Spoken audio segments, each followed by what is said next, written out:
Halo, Shalom, Assalamualaikum warahmatullahi wabarakatuh. Perkenalkan, nama saya Cirina Saraweol dengan NIM 200311080020 dari program studi agroteknologi Fakultas Pertanian Universitas Samratulangi Manado. Pada saat ini, saya akan membuat video tentang modifikasi akar, batang, dan daun untuk memenuhi tugas mata kuliah botani oleh dosen Dr. Adelaida M.W. Lumingkewas, SP MSI. Modifikasi akar. Akar dapat mengalami modifikasi atau perubahan karena faktor lingkungan atau tuntutan fungsi tertentu. Pada sebagian tumbuhan, akar tidak hanya berfungsi untuk penyerapan dan penopang tegaknya batang, tetapi juga untuk penimbun cadangan makanan, pernapasan, pembelit, penghisap, dan lain-lain. A. Akar udara atau akar gantung, Radix aureus. Akar ini keluar dari bagian-bagian di atas tanah, menggantung di udara dan menggantung ke arah tanah, bergantung pada tingginya tempat permukaan keluarnya. Akar gantung dapat amat panjang sampai 30 meter. Akar ini terdapat pada tumbuhan epifit. Selama masih menggantung, akar ini hanya dapat menolong menyerap air dan satgas dari udara dan seringkali mempunyai jaringan khusus untuk menimbun air atau udara yang disebut filamen. Misalnya akar anggrek kalajengking, Rachis flor iris. Tetapi setelah mencapai tanah, bagian yang masuk tanah akan berkelakuan seperti akar biasa, yaitu menyerap air dan zat makanan dari tanah. Bagian yang ada di atas tanah barangkali berfungsi sebagai batang, misalnya pada beringin, Ficus benjamina L. B. Akar penggerek atau akar penghisap, Haustoria, yaitu akar-akar yang terdapat pada tumbuhan yang hidup sebagai parasit dan berguna untuk menyerap air maupun zat makanan dari inangnya. Contohnya pada benalu, Loranthus, akarnya merupakan akar penggerek yang menembus kulit batang inangnya sampai ke bagian kayu. Dapat pula hanya merupakan akar-akar yang pendek yang melekat pada tumbuhan, tetapi juga mengisap air dan zat makanan, misalnya pada endak-endak cacing, Justuca australia R. Br. C. Akar pelekat atau Radix albigans, yaitu akar-akar yang keluar dari buku-buku batang tumbuhnya, memanjat dan berguna untuk menempel pada penunjangnya saja. Akar pelekat ini digunakan untuk berkompetisi mendapatkan sinar matahari, misalnya pada lada, Hypernigrum L. bensiri. D. Akar pembelit atau Cirrus radicalis, yaitu akar-akar untuk memanjat, tetapi dengan memiliki penunjangnya. Akar pembelit digunakan oleh tumbuhan untuk berkompetisi mendapatkan sinar matahari, misalnya pada Vanilla planifolia ADR. E. Akar napas atau pneumatophora, yaitu cabang-cabang akar yang tumbuh tegak lurus ke atas hingga muncul dari permukaan tanah atau air tempat tumbuhnya tanaman. Akar ini mempunyai banyak liang-liang atau celah-celah, nematoda, untuk jalan masuknya udara yang diperlukan dalam pernapasan. Akar ini dimiliki oleh tumbuhan yang beradaptasi pada habitat lumpur yang miskin oksigen, misalnya pada bogen, Soneratia, dan kayu api, Avicennis.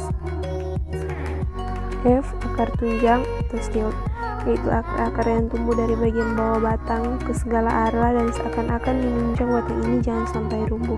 Akar ini terdapat pada tumbuhan yang hidup pada tempat yang di dalam tanah atau air yang tempat tumbuhnya kurang oksigen, sehingga akar-akar ini selain untuk menunjang batangnya juga berguna untuk pengambilan oksigen dari udara.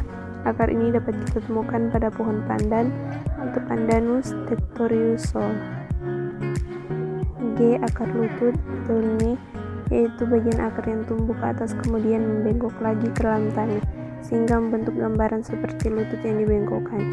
Akar ini seperti halnya akar napas terdapat pada tumbuhan di tepi pantai yang rendah dan berlumpur serta miskin oksigen. Akar ini berguna pula untuk kepentingan pernapasan, misalnya pada pohon tancang, Bruguera parviflora W. et. H. Akar banir atau botris, yaitu akar berbentuk seperti papan-papan yang diletakkan miring untuk memperkokoh berdirinya batang pohon yang tinggi besar, misalnya pada pohon sukun, Artocarpus communis Jeffors, dan pohon kenari, Canarium commune L. Modifikasi batang. Batang yang bentuknya berubah disebut batang yang telah mengalami modifikasi. Batang dapat terspesialisasi serta termodifikasi bentuknya untuk keperluan tugas khusus seperti menimbun cadangan makanan dan untuk fotosintesis. Pada batang, buku adalah tempat melekatnya daun pada batang. Dan batang di antara dua daun berurutan disebut ruas. Kuncup yang terletak pada ujung batang disebut kuncup terminal. Bersama kuncup aksilar, kuncup terminal akan menentukan bentuk dari percabangan. Beberapa modifikasi batang antara lain A. Stolon atau geragi. Stolon adalah batang horizontal panjang yang menjalar di atas atau dalam tanah maupun air. Pada buku-buku batangnya tumbuh tunas dan membentuk akar. Setelah beberapa waktu, tanaman ini tumbuh memanjang dan menjauhi induknya lalu membengkok ke atas membentuk individu baru. Cabang yang demikian itu dibedakan menjadi A. Cabang yang merayap di atas tanah, misalnya pada daun kaki kuda dan arbei. B. Cabang yang merayap di bawah tanah, misalnya teki. C. Cabang yang merayap di bawah air dapat dijumpai misalnya pada eceng gondok. B. Rizoma atau rimpang. Rimpang adalah batang di bawah tanah yang tumbuh horizontal dan biasanya bercabang, berbuku, beruas. Daun yang melekat pada buku berbentuk sisik yang tipis seperti selaput dan warnanya tidak hijau. Rimpang merupakan tempat penimbunan zat-zat makanan cadangan, contohnya antara lain pada tanaman tasbih dan iris. Rimpang merupakan organ modifikasi batang bukan akar dengan ciri sebagai berikut. A. Berdaun, tapi daun melekat pada buku telah menjelma menjadi sisik-sisik yang tipis seperti selaput dan tidak hijau. B. Mempunyai kuncup-kuncup. Umbi batang.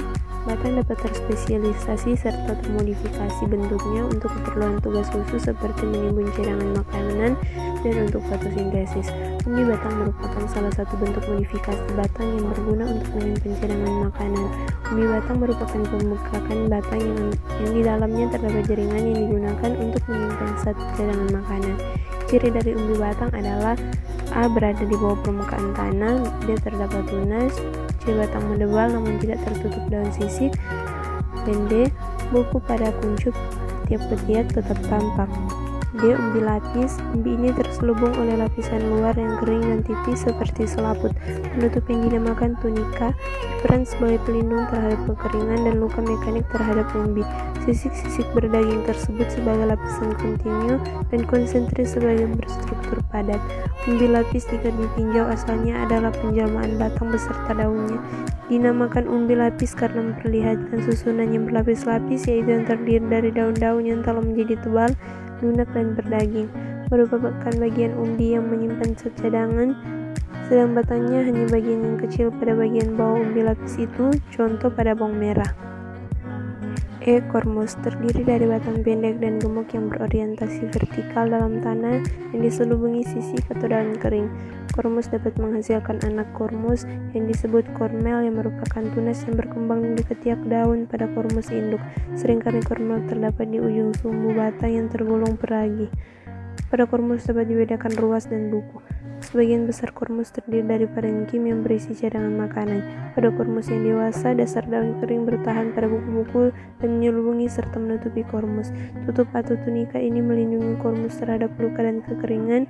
Di setiap buku kormus terdapat kuncup atau tunas ketiak. Contoh tanaman yang berkormus adalah Gladiolus gandavensis. F. Umbi sisik. Umbi ini tidak memiliki penutup kering. Sisik terpisah dan tidak sama tingginya serta semua melekat pada papan basal. Pada umumnya umbi sisik ini mudah rusak dan perlu dirawat agar tetap lembab, sebab akan luka jika kekeringan. Pada waktu panen tampak bahwa pada umbi terdapat yordium akar. Akar ini tidak akan mengalami pemanjangan sebelum ditanam pada lingkungan yang sesuai. Contoh tumbuhan dengan umbi sisik adalah pada tanaman bunga lili. G. Umbi semu. Umbi semu adalah pseudobulbus, sering ditemukan pada tanaman anggrek epifit. Pseudobulbus ini digunakan untuk menyimpan air.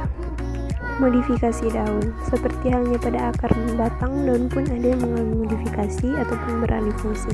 Daun yang biasanya berfungsi sebagai tempat fotosintesis untuk menghasilkan zat makanan mengalami perubahan fungsi menjadi hal lainnya.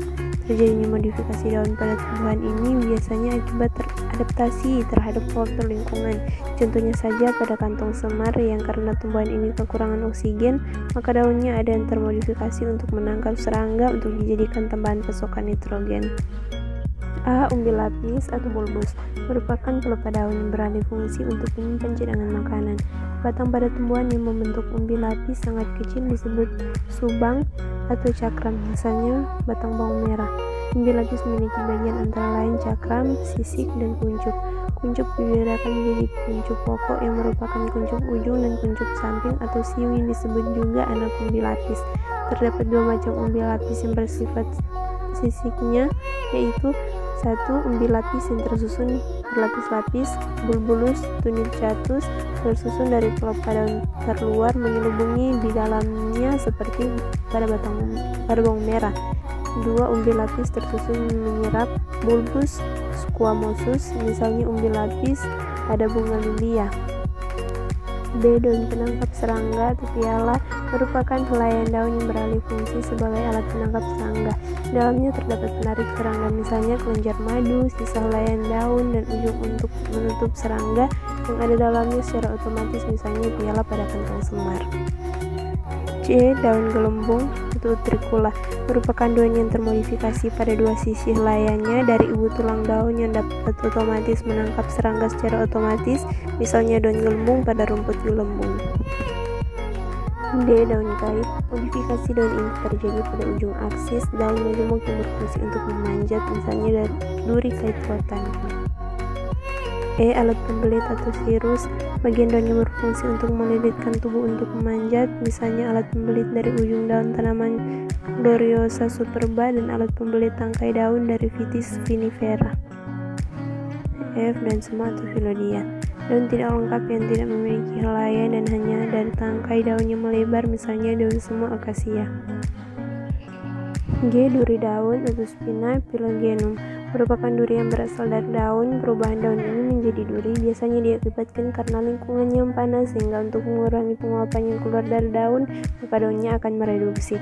Biasanya tumbuhan yang daunnya mereduksi ini, bagian batangnya akan berwarna hijau sehingga tempat fotosintesisnya berubah di batang. Tumbuhan yang mengalami modifikasi seperti ini contohnya adalah kaktus. H. Duri daun penumpu atau Spina stipulogenum. Modifikasi daun ini berasal dari daun penumpu sehingga umumnya berjumlah lebih dari satu, misalnya pada sururu.